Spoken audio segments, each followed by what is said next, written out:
guys, may bago na naman tayong pag-uusapan dito tungkol sa pangyayari sa Spratly. Alam nyo naman na ang mga pangyayari sa Spratly, sa maraming nababasa natin, marami tayong iniintindi, pero naka-news blackout talaga yan. Ang totoo niya, naka-news blackout at hindi natin alam bilang mga Pilipino kung gaano karami na ang gamit na meron tayo at kung gaano karaming military na ng Amerikano ang meron sa atin. Kasi ang lahat ng yan ay naka-news blackout. Walang tigil sa pagdala ng gamit ang Amerika para lang ipanapat. Kasi ganito ang pwedeng mangyari dyan Darating ang araw na pag hindi yan pinagbigyan ng Amerika, pag hindi pinagbigyan ng Amerika ang gustong mangyari ng China na magkaroon ng gera, tatalunin na ang Amerika dyan. Kaya kailangan ngayon palang masunog niya na ang China. Ayan. Ngayon, kahit ayaw ng China at kahit ayaw ng Pilipinas, ayaw ng Taiwan, ayaw ng mga bansa sa Asia Pasifika na magkagera, magkakagera yan. Kasi talagang dudurugin ng Amerika ang China.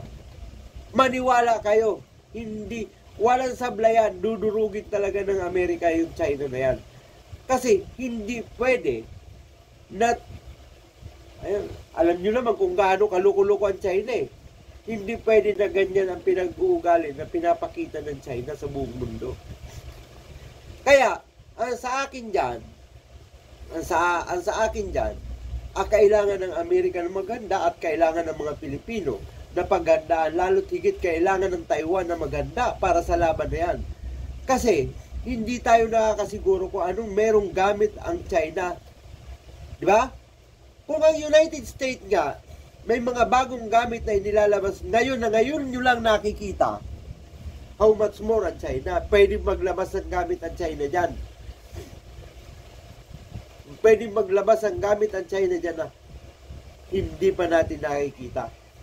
Ayan lang ang yan Yan yung maraming yan yung maraming pwedeng mangyari sa nalalapit na labanan ng China at ng United States. Kahit ayaw ng kahit ayaw ng China, ayaw ng sino man sa Asia na magkagera, sure bull yan. Walang sablayan. Magkakagera yan. At sa mga Pilipino naman sa mga Pilipino naman na against dyan, wala na tayong magagawa dyan. Kailangan na talaga natin sabayan ng US dyan. Kasi, pag humiwalay pa tayo sa US, hindi rin naman tayo pagtitiwalaan ng China Tandaan nyo yan. At ang China, pagtitiwalaan natin, siguradong maniwala kayo sa hindi, magiging isang parte na lang tayo ng China. Magiging probinsya na lang tayo ng China. At lahat ng pag-aari natin, kakainin na yan lahat ng China.